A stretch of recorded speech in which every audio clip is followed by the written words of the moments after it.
not gonna go up for a second, right? I just hit record live now, sir. Let me get out your way. Listening to the voice 17104.com. Welcome to Did You Know podcast. Your host Richard Utley, dedicated to the African American viewers. The program is aimed to celebrate African American culture and deal with the real and relevant topics that impact the everyday lives of the African American community through frank and insightful dialogue with local and national influencers. Every day, there is another horrible, discouraging news story directly or indirectly impacting African Americans. But we need to look at the shining stars in the galaxy of Black America. It is time to tell our story.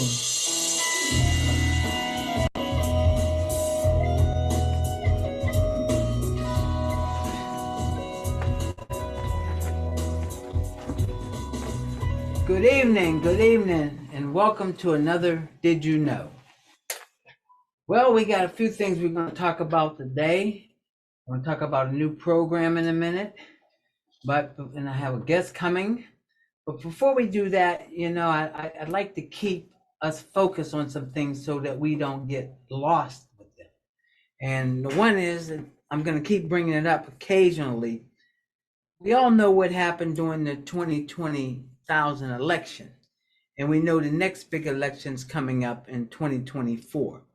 But I don't want us to wait till 2024 before we start to get ourselves together and before we start to make sure that things that are happening that is to our benefit.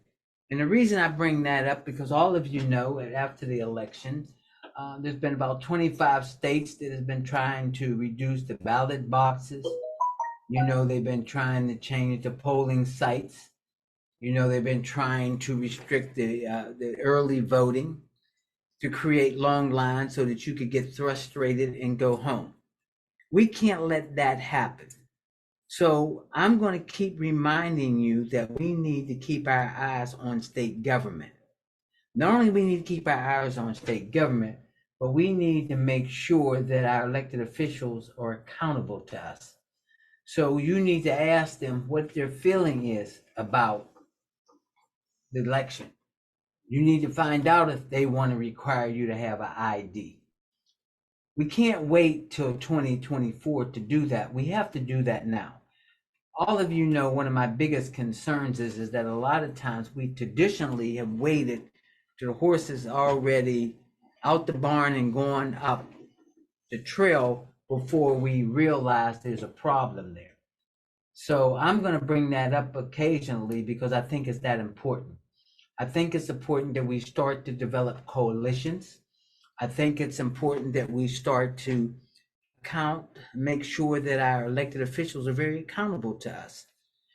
As we all know, the primary will be coming up pretty soon, and there will be, positions up for county commissioners. There'll be positions up for district attorneys. There'll be positions up for district justices, city council, and school boards. And as I've said to you before, hopefully we already have some candidates that have decided that they're going to run. But we have to support them. We can't ask people to run for office and then we don't support them. So if they have our best interest, then we should have their best interest. So I'm going to continue to say that because I think that's very important. Because a lot of times I think that they think that we're not a politically astute community. But we are a politically astute community if that's what we want to be. So I'm calling on the elected officials, the community leaders, the church leaders, to start to educate us, to help us be prepared for the battle that we have is going to take place. So I'm going to remind you of this occasionally. The other thing, real quickly, this whole thing about history, American history, Black history, and all of this concern and what should you teach a kid and what should you not teach a kid. I mean, I was reading something the other day that the governor of Florida, he doesn't have a problem about you talking about Rosa Parks, but he has a problem. He's saying a black woman and she sat in the back of the bus, or she had to go to the back of the bus.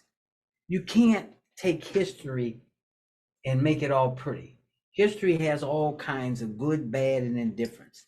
And that's why I think it's very important that we, especially as a people of color, that we need to teach our own history to our own children. So stop waiting on somebody to teach your children history. And I believe that if we would teach our young people history, I think a lot of them would have a very different attitude. I think they will have an attitude of being proud. I think when they found out that we had great pharaohs, and kings, and queens, and I think they'd be very proud. Just like I think people would be very proud if they found out that we invented a lot of things. We didn't get credit for inventing a lot of things, or you just didn't know that we invented a lot of things.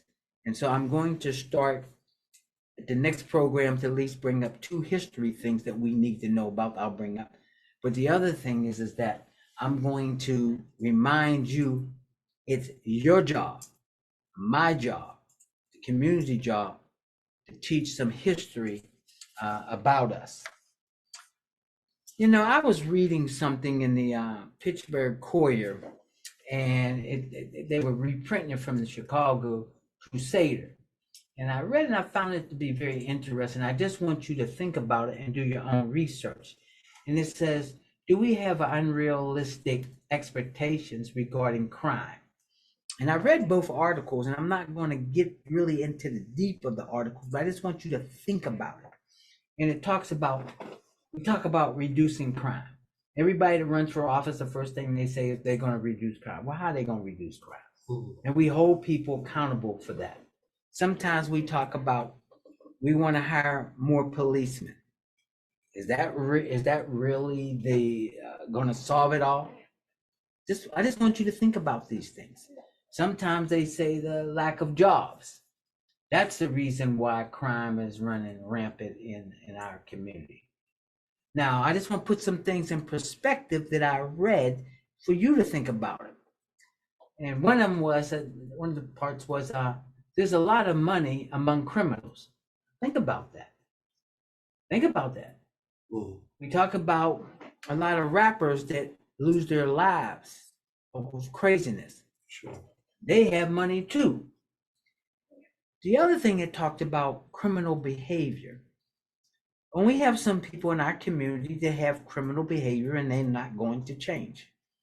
But at the same time, I think it's up to us to let them know that we won't tolerate it in our community. You know, I'm very bothered and very troubled, and I bring this up all the time about not only black on black crime, but crime in our communities where your fathers and your grandfathers cannot sit at the table. And the reason they can't sit at the table is because the reason why is because of crime. So I just want you to think about those things. They talk about,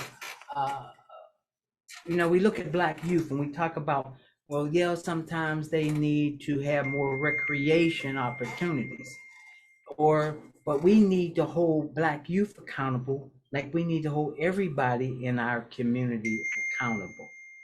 Because a lot of times you don't realize that we run a lot of black businesses out the black community because you terrorize them or we don't support them. And my big issue is how we're not going to support people if we don't support them. We talk a good game. You say, oh, we should have our stores. Oh, we should have this. Well, you got to go to them.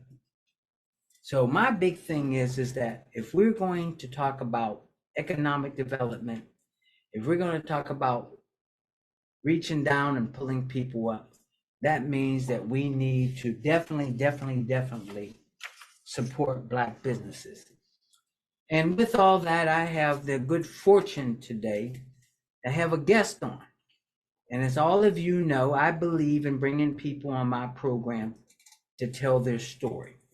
And the reason why I want them to tell their story, so that some of you can be inspired. You can be excited by them. A lot of these people I bring on, they don't think they're heroes. They're just doing their thing. And I do understand that.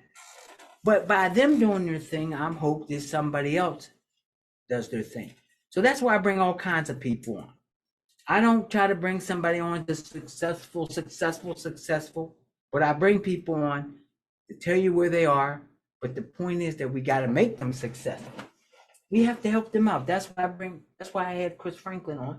So all of you walk around saying you're going to be basketball players, but you won't practice. You just think you're good already. You don't think you have to put the time in. Or I bring somebody else in who tells you they're a football player and you say you want to be a football player. The reason I bring them in so that you can see none of the people that I brought in on this, no matter what businesses is, they didn't have ups, they didn't have downs, but the key was that they persevered. And I think that's very good. So today I said, all right, who am I going to bring on? And some of you may know him, some of you may not know him, but before we get done today, you're going to know him and hopefully you will support him. Richey Rich is the owner of Rich Life Clothing in Stilton, 109 South Front Street in Stilton. He has a vision, he has a dream, and we're going to talk about his vision and dream today. But first, I'm going to let him introduce himself and tell you who he is. Please tell us who you are. Thank you for having me on, first and foremost.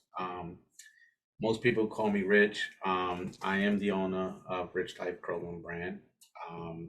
We've been in business for about 3 years now. Store has been open just past our 6-month anniversary, and we're looking forward to many more. But like Rich said, I just gonna go right into like the amount of time that it takes. The Rich Life brand itself, it took me about 20 years to even build that brand and gain the trust of people, that want to buy the product. So a lot of hard work came into building the brand and building, the name itself. The name, it's like a microcosm of what the things that I've done in my past, as far as like the kind of lifestyle I live, the places that I've been, certain celebrities that I'm friends with, partying these places, fancy dinners and stuff like that. That's where it all comes from, where you see the rich lifestyle. So it was just something I kind of just took and ran with.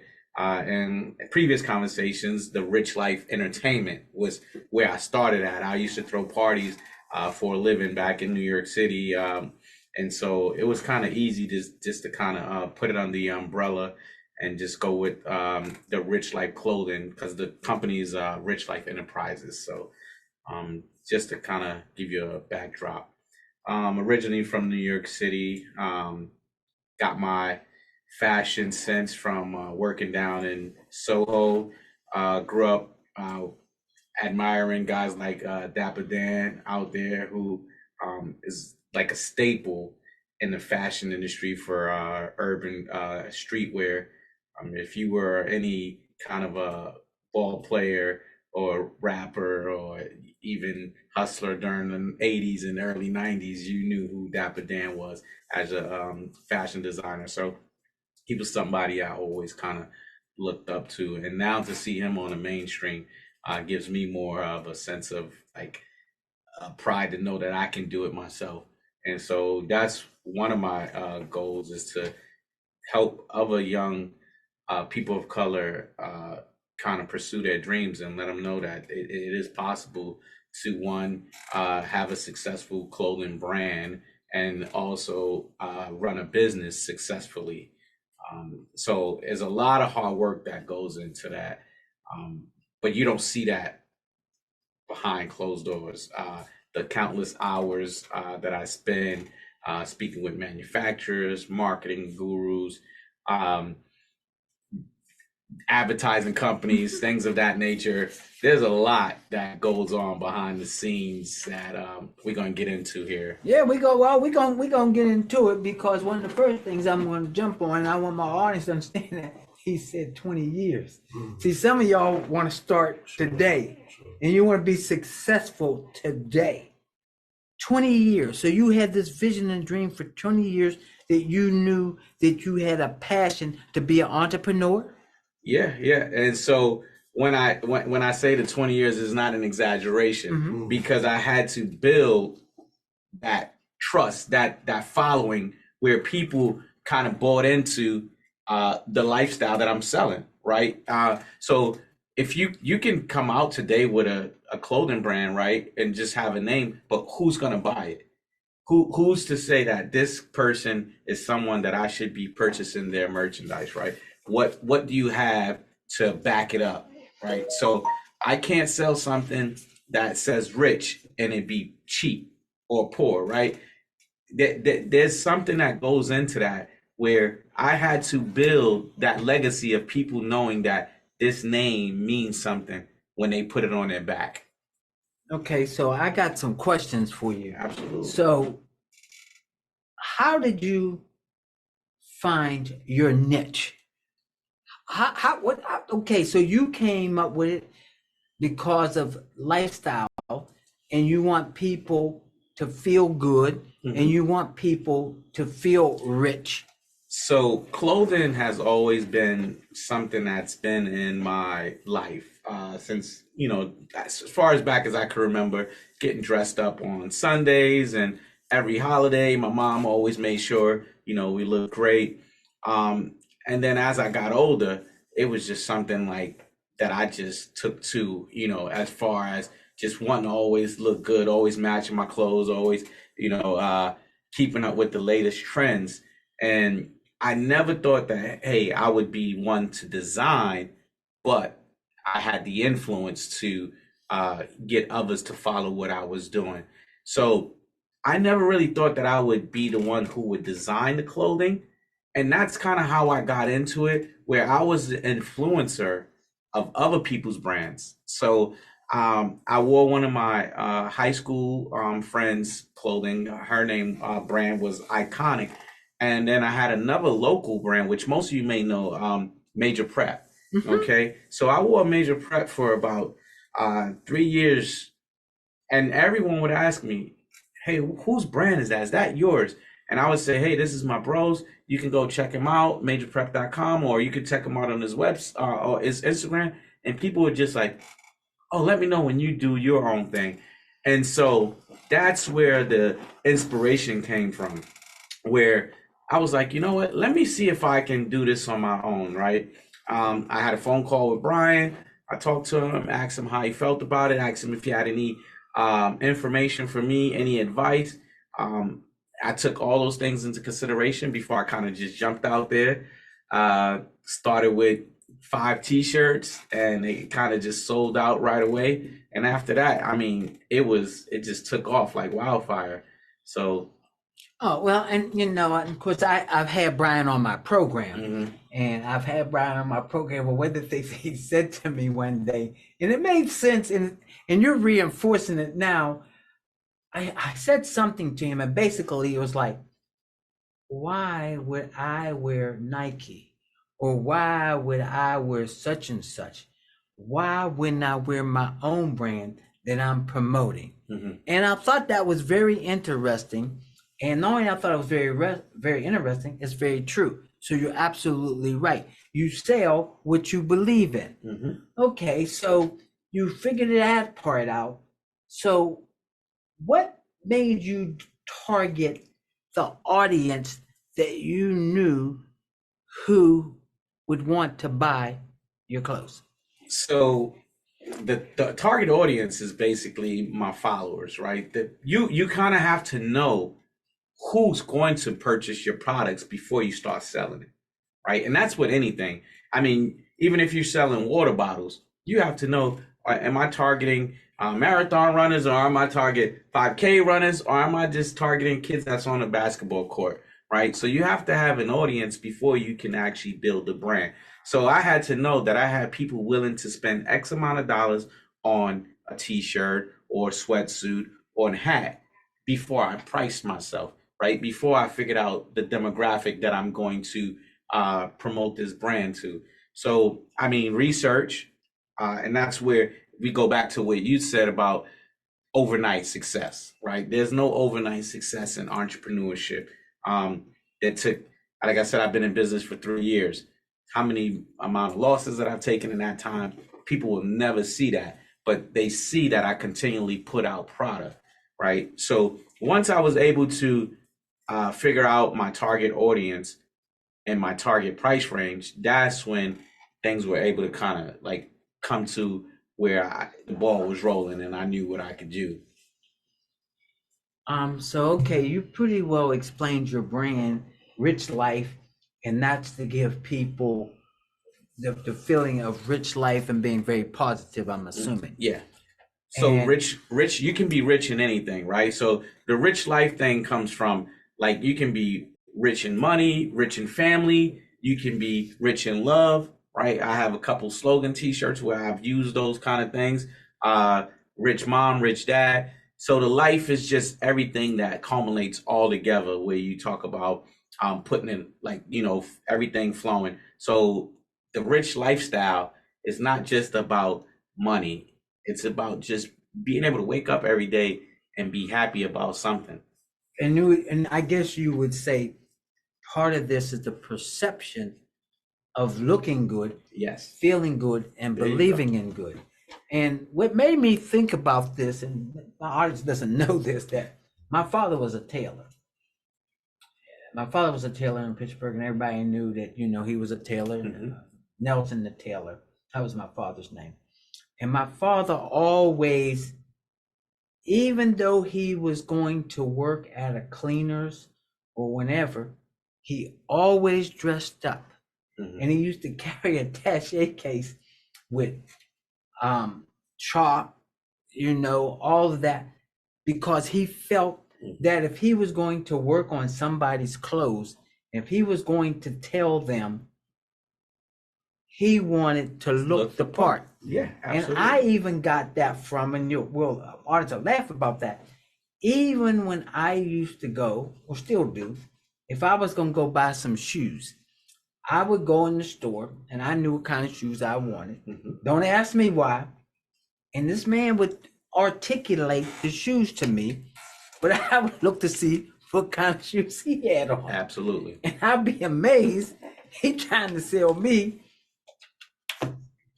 $50 pair of shoes, and he only got a $7 pair of shoes on. Absolutely. And that bothered me because I thought he should have looked like What he was selling. trying to sell. Absolutely.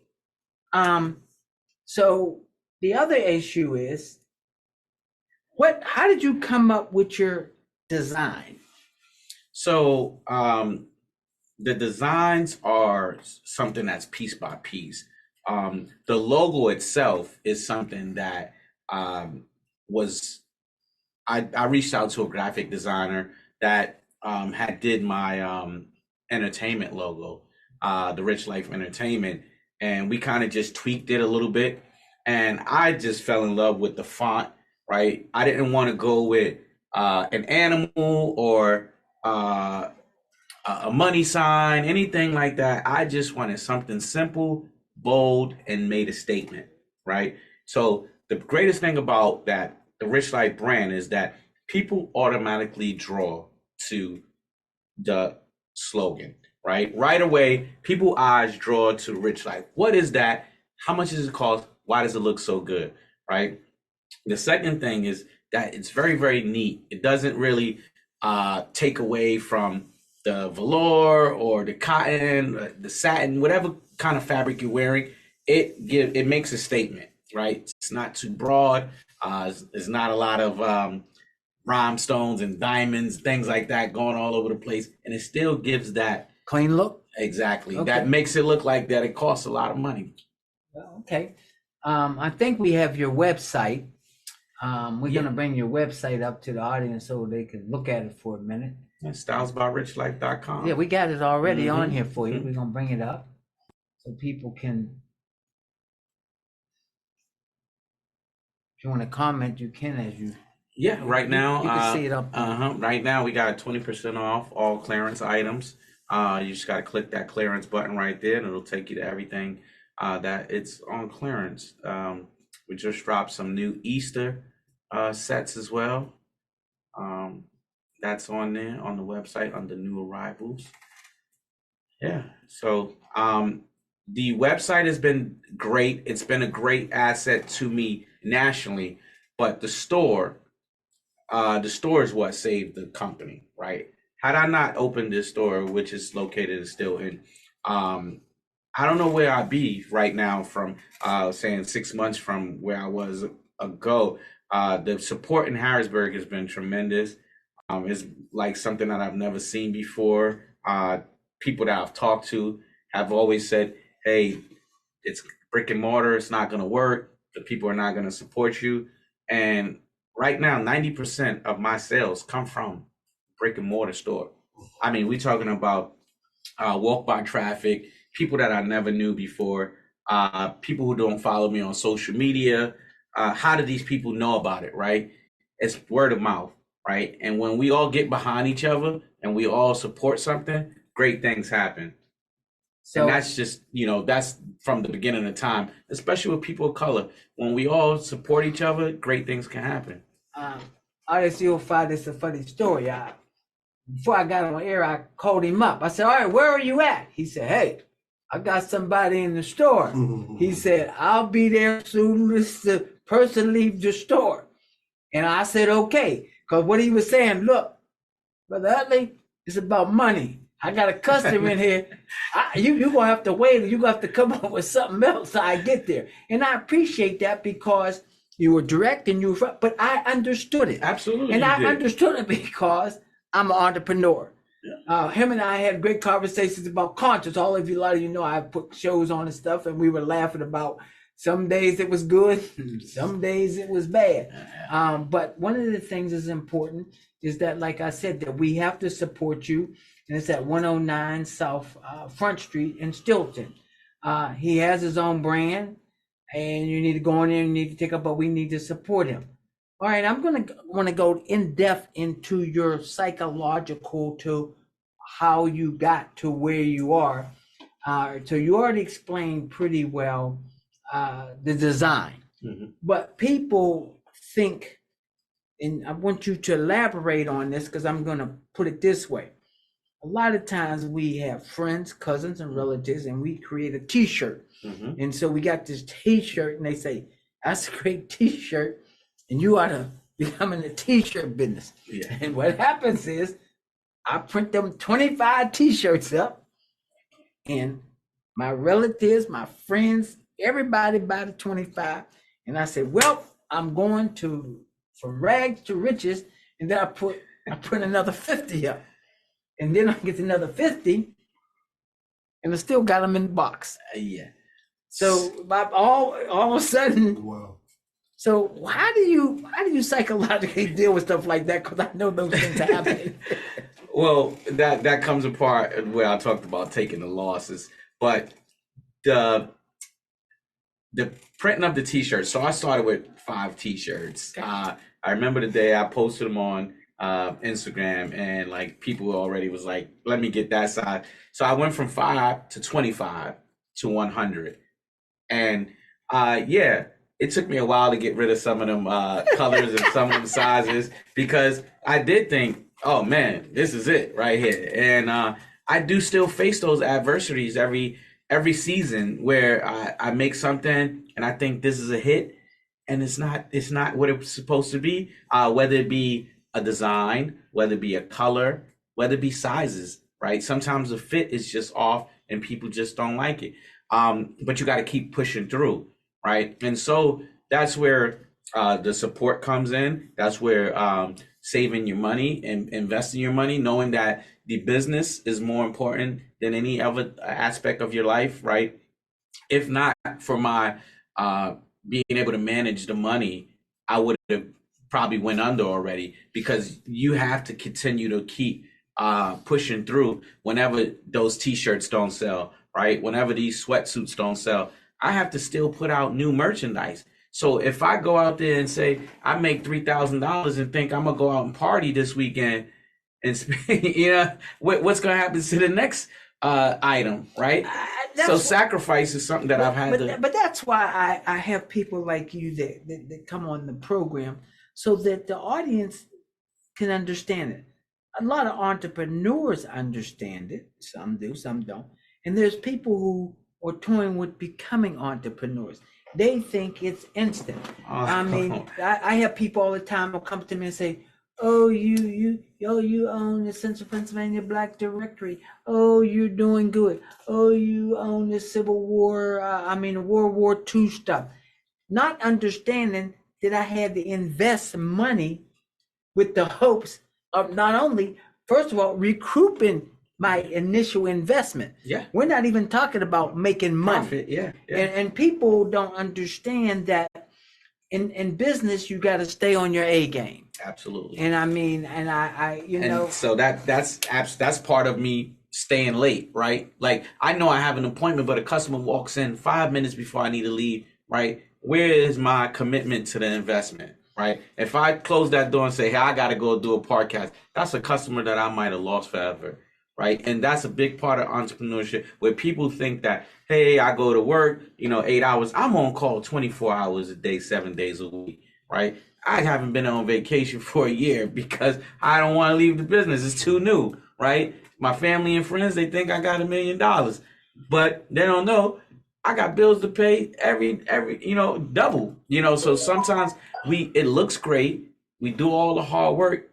The glamour never gets recognized, right? Because there's no time for that. It's all about being consistent. It takes 10 years to build a successful brand. I'm only still in year one, right? The store's only been for 6 months. Most businesses falter within the first 6 months. We don't start making profits after 2 years. Right. So, well, you're on the track to doing that. Like I said to my audience earlier, I did call you, but I understood it. Absolutely. Now, some people would have been all upset. They would have been all angry. Audience, I came in and I said, "Well, you have to be creative, brother. You're a professional. You've been doing this. I've been doing it, so you got to come up with something." And I do have something just in case. I'll bring it up the next time. We don't need to bring it up today because as soon as he walked in, audience, you probably didn't see me. I went because I had some other stuff. I already had some other stuff I was supposed to bring up. What people don't understand. Okay, you have this business. Would you explain to them that you have to do it all? And when I say you have to do it all, you're talking about all the hats that I gotta wear. Not the hat. The hat you gotta wear, because people think they walk in the store. They don't know that you have to pick the type of hangers. They don't know that you have to do the shelves and the racks. They don't on the type of display. See, they don't know that because they go in, they see a finished product. Will you tell them that the thought process that you have to do to figure those things out to make that place look the way you want to make it look? Yeah. So every day I have a to-do list where I have to do inventory counts on trash bags, hangers, receipt paper, inventory, things like that, right? Following up with phone calls, following up with leads, emails, doing payroll, scheduling. But these are all things that I learned from previous jobs that I had or held as like managers and the retail business. I had 4 years as a manager for AT&T Wireless. 2 years at Nike, I worked, supervisor at the Gap early in my career. And last, I was 5 years down at Nordstrom at the warehouse in Elizabethtown. So I was a manager over there. So having 60 employees and managing someone else's company kind of gave me all the experience that I needed. I always joke about it being a free 4 years of college that I gained that experience to be able to run my own business now. I mean, to be able to articulate the tasks that I need done, right? Those sensitive conversations sometimes. Right now, my main employee is my daughter, so it's kind of hard to have those tough conversations because she thinks it's just her and dad, but she has to be on her A game if we want to have a successful business. But I mean, you know what? I think that's important because what you did, you took that knowledge and you created an educational process so that you could be successful.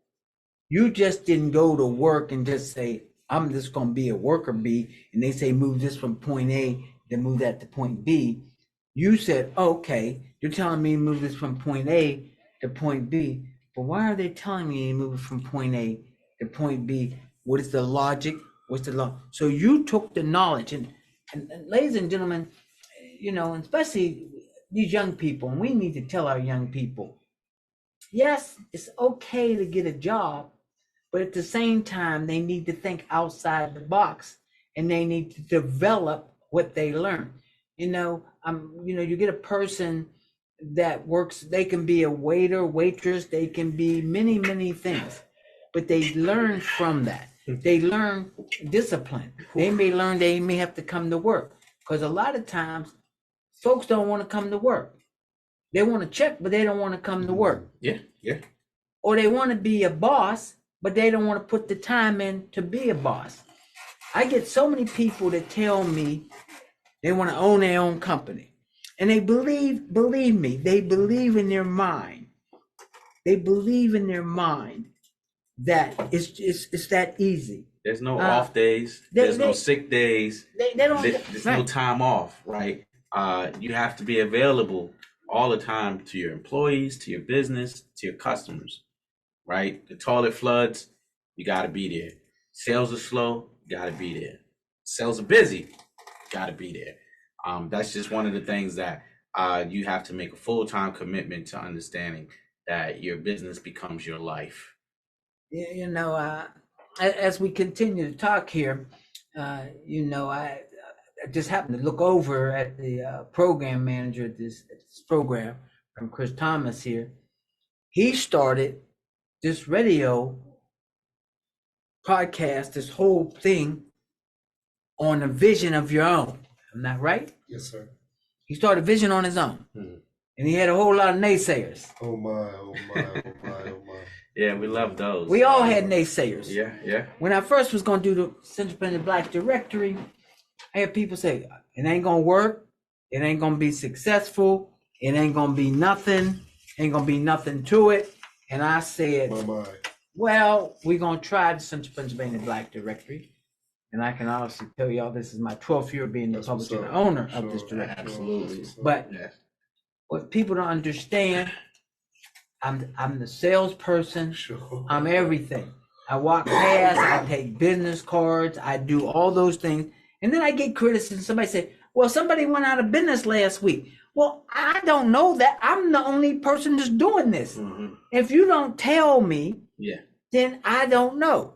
But I've been very lucky, and I've been very fortunate, because the community has supported me on this for 12 years. And I've had some major sponsors. Now, most of you know about the book, and Pittsburgh and Aries had them. I put history in mind. And why did I put history in mind? I put history in mind because I thought, as you know, I talk on my program, we don't know our history and we need to learn about our history. But at the same time, I realized in this last edition that why do we put people that we already know about? Why not take that trailblazer that might have lived in your community? What about that trailblazer that we need to talk about? We need to talk about the Brian Majors. We need to talk about Richey. We need to talk about people like that, because they're setting a legacy for us to go. It's about a vision. And you know, and I say this, I really look at people like you that have vision and is willing to do the fight. Way back when I was growing up, I went to Westinghouse High School in Pittsburgh. And there was a woman, and her name was Naomi Sims. Way back, I'm not talking about this Naomi Sims, but there was the first black model Naomi Sims. And you can do your research. She went to my high school, and she walked around, and she wore all this elaborate stuff, and people thought she was crazy. And she said, well, I'm going to be a fashion designer. And people made fun of her, but she kept to her vision. And I'm proud to say she not only kept to her vision, but Ladies and gentlemen, y'all look at y'all find out she's the first black fashion model in the world. Way back. Not the Naomi Sanders. Yes. She grew up in Western PA and she went to Westinghouse High School. Oh. I remember people sitting in her home crying because she would wear some elaborate stuff that folks wasn't ready for. Yeah. But she had a vision. You have a vision. And they just think that you open the door. So when you talk about marketing and advertising, how do you come up with that? So most of my marketing and advertising I do is on like Instagram and Facebook. And so you have to have a large following. And that's something, like I said, I talked about, the 20-year process. I didn't get 10,000 followers overnight, right? That's from years and years of being consistent in things that you do in life, the presentation that you put out there, right? So one of my customers one day, they came and they spent some money and they bought something. They said, the reason why I came in here is because I like the way you move around, right? And he says, I move vicariously through you, right? I have a family at home, but when I see you on those vacations and I see you out partying, man, I'd be rooting for you, right? Because that's the kind of lifestyle I wish I was living, but I'm a married man, right? So I market a lifestyle that some people want to live, right? No question. And so when I do that when they put those clothing on, they sometimes might feel like I'm, even though they're not in the same place that I've gone, but they feel like they've been there before because they representing the same thing I'm representing or wearing the same clothing that I might have worn. And I think that's good, and I think it's positive for young people. I think that we have to be role models for young people, and we have to show young people that that they can be what you're trying to be, but we need to help you be there. Yeah. I'm amazed that all of you out there, that whether you wear Nike or whatever you wear that brand and you buy it, but there's no relationship to them. You do have a relationship with him. If nothing else, he's your brother. So there is a relationship. Let me ask you this. Do you believe that, I believe this, but I'm asking you this from your point of view. Being a entrepreneur, especially in the community, do you sometimes feel you're under the microscope? That's a very, very touching question, just because it's something that I deal with on a daily basis. Okay. Right? I feel like that I am the model for what's to come if we want to be successful in this fashion industry, right? Like as far as Black fashion designers or brands, they're gonna base their success based on how far I go, right? Can it be done? How can it be done, right? The support of the community is very important. Also, my activity in the community, right? Me being that positive role model for those who are in school right now who are looking to be, they only looked at Ralph Lauren, Gucci, Phil Knight for Nike, right? Now they have someone who looks just like them, right? So when my daughter comes into work and we talk and we say, hey, we are the trailblazers, you're going to be the foundation for going forward for the community. People are going to be looking to us to say this can be done or it can't be done. So we have to continue to be the groundbreakers on everything. So we do live under a microscope, right, where we don't have that luxury of a button being missing or a zipper being broken, right? Because those companies have 20 years, 40 years of history where, it's okay for Nike to have thread hanging out, or it's okay for, Polo to be missing a button. I'll just go return it. Whereas when folks come to my store on the first, if something were to go wrong, it could leave a bad taste in their mouth where they might never come back. We've given McDonald's thousands of chances to mess up our order, and we continue to go back. So we have to really like support what I mean, and it's not financial support, right? We're not asking that you come in and spend all your money as a black business. We're saying, hey, if something goes wrong, give us a chance to fix it, right? Give us a chance to earn your money. Give us a chance to earn your respect. Give us the chance to get that credibility, right? Because you got to understand, we're first generation entrepreneurs. We're first generation business owners. We're learning on the fly. No one has given us anything. No one has told us anything, right? This is all money that we've saved. Nobody left us anything, right? We didn't go to college for this stuff. I don't have any famous friends that's giving me money or a rich daddy that called in a favor, right? So this is all stuff that we are learning on the fly, right? I've been in business for 3 years doing this. Give me a chance to earn your respect. And I think that's important, because you and I had a conversation about that. I believe that we are under a microscope, and you're right. We can't get it wrong. We can get it. We're human like everybody else. Mhm. But that's not only in the clothing industry. That's in a lot of positions that we're in. There's not somebody has a sign that say it, but we know that we're in the top seat, and we're the trailblazers, and we want to make sure that we do what we need to do so we can leave a legacy for somebody else to come on behind. And like you said, I've heard it growing up, and I still hear it. It could be a store. It could be two stores, and for whatever belief, it could be a store, black, and somebody will say, well, the bread truck can go to both stores, drop the same bread off, and somebody's going to question, well, is it the same bread? Which is the most, is it going to cost the same amount of money? It's crazy, and we got to do a better job of supporting one another. The crab in the bag thing, I'm tired of hearing it. I like to believe that that's folklore. I like to believe that. I'm not saying I do believe it, but I like to believe it. But we have to go out and help you, because I'm a believer of this. If we help you, then you help us. Because if you become a big successful clothing, you know what that means? That means that he can hire a young person. Yeah.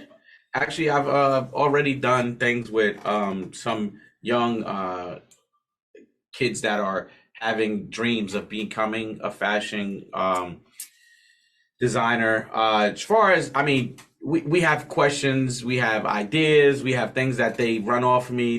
They come in, they want to do little weekend shadowing projects. So there are opportunities to learn, right? We're not saying, hey, these kids want to know how to run a business today, right? They just want to know what it takes.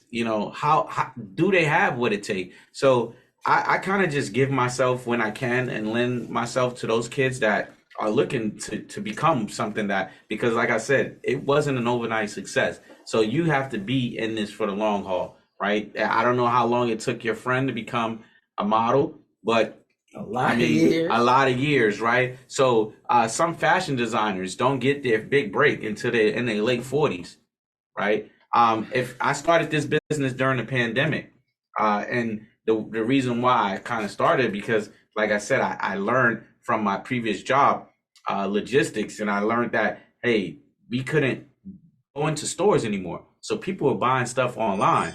So I started selling online, right? So where I got my start was online, and that's how I kind of built the brand, through online. So you got to kind of always stay ahead of the curve. But I think it's important that, and I'm a believer that we need to be exposed. A lot of times we are not into a lot of things, that we don't want to be into a lot of things. I think we'd be very well at it if we were exposed to it. But if you're not exposed to it, we're all exposed to football, basketball, baseball, blah, blah, blah. But then when I say to a kid, oh, you can get a scholarship in chess, or you can get a scholarship in lacrosse. They're not used to those. Like now, if you're not exposed to esports, esports gives scholarships out. If you don't learn coding, these things, if you get exposed to it, then you might want to do it. They took that stuff out of the schools in the 80s, where the trades were things that a lot of Black people were successful at, right? Things that they could do using their hands. They took those out of the school. So learning how to do upholstery, right? Learning how to be a tailor, those are things that they taught in the schools in the inner cities.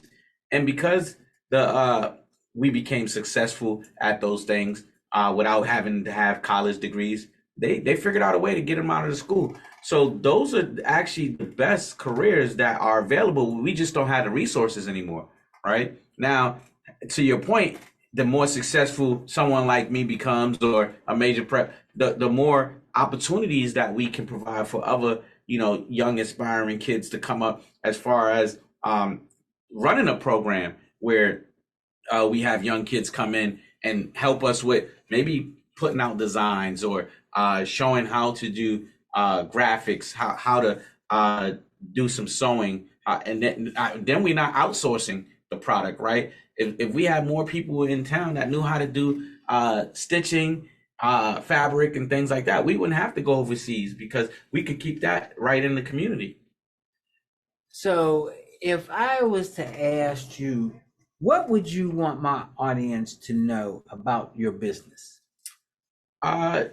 What I would want your audience to know is that the brand that they're buying is great quality, great price point, and it comes from a vision, right? So the most important thing is the vision, that when you wearing the Rich Life, you're wearing something that has had a long history, right? It wasn't something that was just a fly by night kind of idea. So you're going to be putting on something that I stand by, right? Something that I've lived through, and not just, a piece of clothing. It's something that represents me, represents life, and just having that rich lifestyle. That's what I can really say there. Well, your little quote is not just a brand, it's a lifestyle. Yeah. That's it. Yeah. So I just want you to go back real quickly and tell people how you came up with Rich Life again.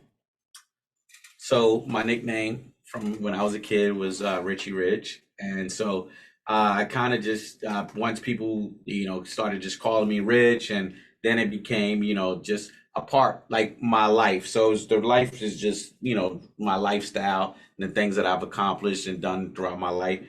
So it was really easy to just kind of just throw the Rich Life thing in there. But the brand itself took me years and years to build that confidence in others to be able to say, hey, I want to wear that stuff, right? And so that's where it kind of comes from. And you were saying earlier, it makes them feel good, because it's not about it's rich life, but it's a rich life for whether it's a family. So it's not about economics. No, it's not about economics. You can be rich in love, rich in religion, rich in health, right? So anything to do with your life, right? You have a rich life. These are two of the most searched words in the world. When you look up, anytime you look up rich in life, they're right there at the top. So it was a no-brainer for me. I'd like to put your website up one more time again. Those of you who just turned in, it's 109 South Front Street in Stilton. Please go down and check him out. We're going to show you some of his things that he has here. Yeah, there's something for everyone there. All walks of life, all demographics. During the first couple of weeks of my store being open, I mean, I had people that I've never seen before, from elderly to kids, to some people who came from as far as Chambersburg to come shop at the store. I had a couple customers from Philly, but it's been a great experience having the store down in Stilton. The Stilton community has really embraced me.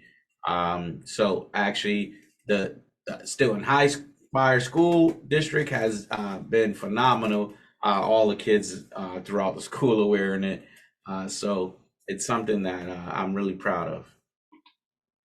Well, you can see the website there, and if you want to go in Would you give your website off to the audience again? Yeah, stylesbyrichllife.com. Our store is located 109 South Front Street. Hours of operation are from Tuesday through Sunday, 11 a.m. to 7 p.m. We do stay open at 9 on Friday and Saturdays, but for the most part, we are open from 11 to 7. If you have to make a special appointment, he will meet you at the door. Absolutely. He will definitely do that. And we do stay open later. Yes, I think it's important. I'm glad that you came on to the program tonight. It was a pleasure coming on. To let people know that, you had a dream, you had a vision, and you followed your dream and vision, and you didn't allow anybody to poo-poo to pour water on it. But as I said earlier to the audience, I think it's very important that we bring people on that look like you and us, that are the same as us, to know that they can do that. Because I'm sure there's a lot of creative young people out there that now hopefully will say, well, if he could do it, they won't feel like they're locked up. They can feel like they can say, I want to be a clothes designer. I want to design things, because we never had that exposure. No. And some of the doubt that we speak about has been my biggest driving force, right? Some of the naysayers, some of the people who told me, you crazy thinking about starting a clothing brand. Everybody's doing that, right? What makes you so different, right? And then 2 years later, I'm being successful, right? And then I say, I want to open a store. Man, you crazy. All the stores are closing down. The malls are doing this, the malls are doing that. Don't worry. They've never had a store like this before, right? 6 months later, here I am, right? So I needed those doubters. I needed those naysayers to continue to drive and push me. But now those naysayers are my biggest fans. So kudos to them for continuing to doubt me. But we have to support you. We have to support you in order for you to be successful. But at the same time, not only for you to be successful, but that you can reach down and maybe you can, because I'm a believer that entrepreneurship is very important into the minority community.